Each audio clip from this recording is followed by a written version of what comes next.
The AYN Portal and the Thor are two of the best Android handhelds you can buy right now for retro emulation, but they're great for different reasons, and I don't think one is universally better.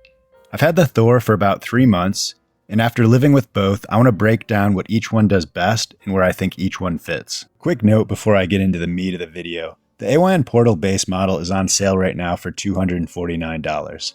That's one of the best deals I've seen, and even at the release price I think of $329, the Portal is an absolute beast. On the other hand, the Thor has become extremely popular since launching a few months ago. I did a comparison of the two a while back, right after I received my Thor.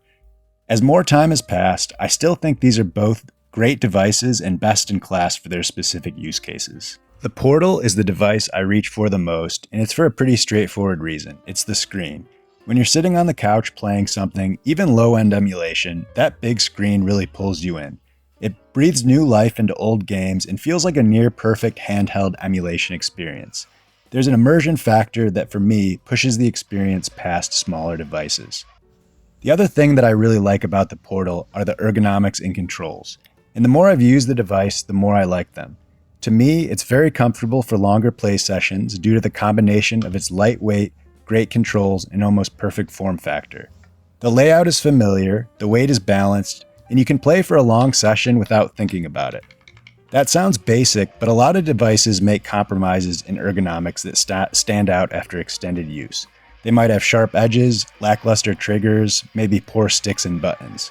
This is an area where everyone definitely differs, but to me, the comfort of the Portal is a huge standout feature. Altogether, it's not flashy, it doesn't have a gimmick or outstandingly unique feature, it just does the job really well. For me, it's a couch device. I sit down, I pick it up, and I play. That's it. And for that use case, I haven't found anything better. The Thor is a completely different experience in the best way possible. It's so unique and good at what it does best. The clamshell design, the dual screens, the way it looks and feels, it has this quality that's hard to describe, but you notice it immediately. It feels like a premium device that retains a Nintendo-like aesthetic. It's sleek, fun, and satisfying in a way that sets it apart from every other device I've tried. The seamless integration of the dual screens is just awesome. I didn't grow up playing DS or 3DS very much, and the experience of trying new titles has been a joy on the Thor. And for single-screen games, you can throw a guide or a walkthrough on the second screen while you play on the top screen.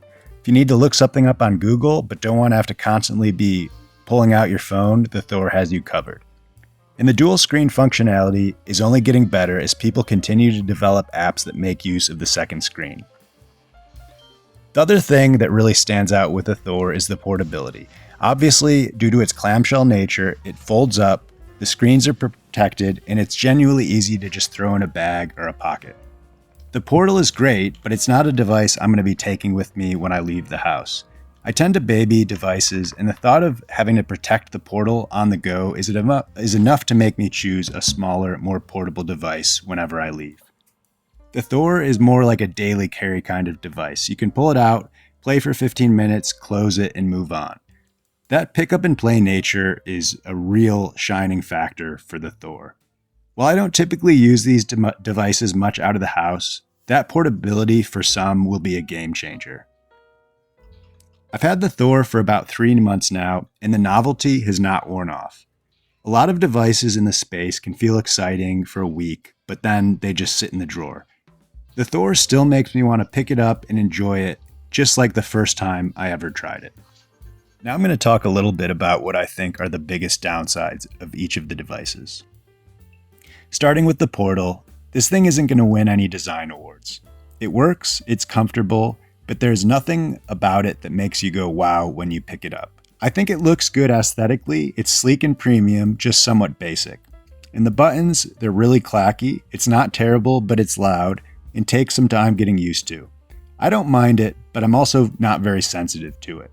And the size, it's great for couch use, but you're not pocketing it. The Thor, on the other hand, the screen, even though it's 6 inches, it's noticeably smaller than the Portal in person. I think that difference between 6 and 7 inches is surprising. You look at the specs, and that 6 inches is plenty, but when you put them side by side, it's a really big difference, and it does change the experience, at least for me. And the ergonomics, well, they're fine, they don't really stand out. A clamshell isn't going to be as comfortable for longer sessions as a horizontal device with a wide grip. It's not a deal breaker, it just doesn't disappear in your hands the way the Portal does. Neither of these are reasons to avoid either device in my opinion, they're just trade-offs. So after a few months of having access to both of these devices, I usually end up playing the Portal, and that's because I'm mostly playing at home. If that's you, your main use case is couch gaming, long sessions, and you want big screen immersion, the Portal, at retail price and especially at that $249 deal, is a no-brainer. It's the best device I've used for that couch gaming use case. But if you want something more portable, something with that dual screen functionality that feels genuinely different from everything else on the market, the Thor is the way to go. There are a lot of handhelds out there, and most of them feel like variations of the same thing, and the Thor does not. I know it's overkill to own both of these, but they really are a great combo. The Portal and the Thor have pretty much replaced every other device for me. I don't really know what else I would even want in a device at this point, except marginal upgrades to these ones. I'm sure time will prove me wrong, but they certainly check a lot of boxes. So that's where I'm at with both of these devices. Let me know in the comments if you're a Thor person, a Portal person, or both. And if you have any use cases for either of these devices that I didn't discuss that you really like, please drop them below. Thanks for watching, and I'll see you in the next one.